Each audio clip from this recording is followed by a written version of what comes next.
The NCAA tournament is in full swing, and we have another locked on bracket breakdown for you as the number 5 seed Miami Hurricanes beat the 12 seed Drake Bulldogs 63 to 56. I'm Isaac Shade, and we're joined by the host of Locked On Canes, Alex Dono. And Dono, I was scared we were going to be talking about Miami being done for the season. Drake had a 90% win probability with 5:10 left, and then Miami, down 55-47 with 4.5 to go, ends the game on a 16-1 run. What on earth turned the tide? Well, Jim Larinaga really pulled a rabbit out of his hat in this one. And with 5:10 left, I was starting to think about, okay, how am I going to talk about this tough loss? The full court pressure was immense, and Miami's defense just became smothering in those final 5 minutes, Isaac. I mean, the way that Miami was able to force some turnovers on inbounds, and then all of a sudden, Drake and DeVries was struggling shooting for pretty much all of that game. They just couldn't get any of their shots to fall, and Miami was able to hit some clutch free throws, I should say, down the final stretch of that game. It was really surprising because you talk about a 90% win probability for Drake. Yeah, it felt about 10% on the Miami side, and thank goodness they had a couple of players to step up offensively in the form of Wooga Poplar and Nigel Pack, who really had to carry Miami on their backs because a handful of Miami's other stars were just not getting it done shooting tonight.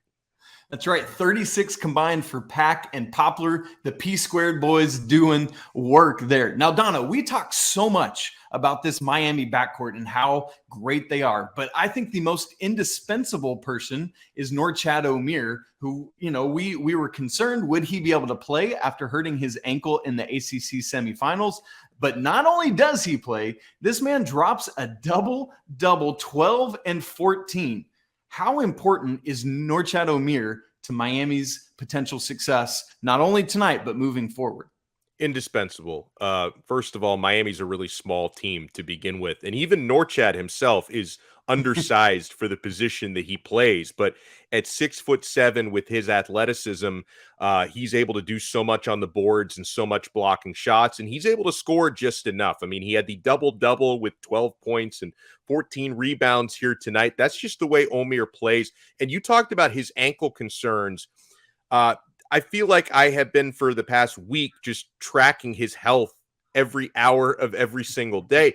And as of 2 days ago, Isaac, when Miami had their final practice in South Florida before heading up to Albany, he did shoot around a little bit, Omier, but Jim Larinaga spoke about his status, and he wasn't sure if he'd be able to run or jump by Friday night. And running and jumping are pretty important things in the sport of basketball. So Larinaga told us that Omier was spending about 12 hours per day with the training staff with that grade 2 ankle sprain. So kudos to Omier with his hard work. Kudos to the training staff because, I'm sure he's hobbled a little bit, but it didn't really show when he was putting up numbers and playing defense like he did.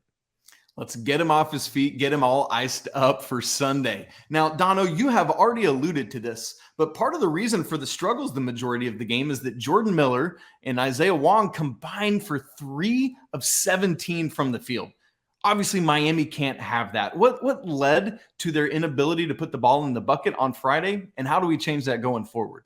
Yeah, I mean, for Miller, it just felt like an off night. And for Wong, it was a horrific night. And there have been games, and listen, he was good enough this season, Isaac, to be crowned ACC Player of the Year. So he obviously did a lot right this year. But there have been a handful of games, and in Miami's losses, they tend to lose games when Wong is at his worst, and sometimes he forces bad shots. He was doing a lot of that tonight.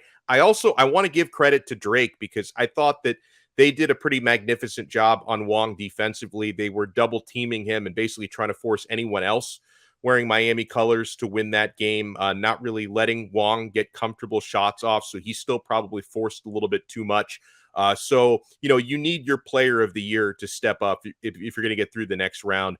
And for Jordan Miller, Jim Larinaga has referred to him as the most underrated player in college basketball. He does a lot of little things that don't always show up on the box score, but Miami's going to need him to score as well. They're going to need him to shoot better than he did tonight. So I don't think it's that bold of a prediction to say that if the two of them shoot as poorly on Sunday as they did on Friday, Miami's not getting to the Sweet 16. So both of them, especially Wong offensively, need to step up.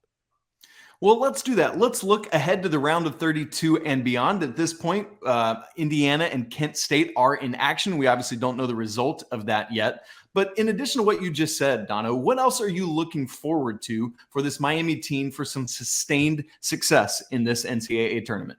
Well, a big thing is you're not going to be facing either way as small of a team as Drake was. So Miami's lack of size could maybe be a little bit more exposed than it was against Drake. That makes it all the more important for Omier to be at his best. And you talked about hitting the ice bath and the cold tub immediately after this one. I'm sure he's doing that because he's going to have a little bit of extra pep in his step.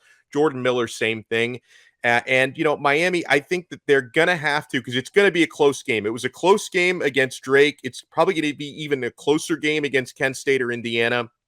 Miami needs to avoid some of the losses of composure that they've had in recent weeks, because there have been a handful of games closing out the ACC schedule where Miami has had big leads. They blew a 25-point lead in a horrific loss to Florida State late in the regular season. They had some very dicey moments against Pittsburgh and both ends of the home and away matchups. So the Hurricanes need to keep their composure late in games, because the margin for error shrinks as the opponents get stronger. For 15 minutes and change of this game against Drake, I didn't think Miami deserved to win, but they closed out the game so strong and they got it done. They're going to have to be better for more than the final 5 minutes when they go up in the next round. For more on the Miami Hurricanes, make sure you are subscribed to Locked On Canes, and for a full view of the bracket and all the college basketball action you can handle, subscribe to Locked On College Basketball. It's all part of the Locked On Network, your team every day.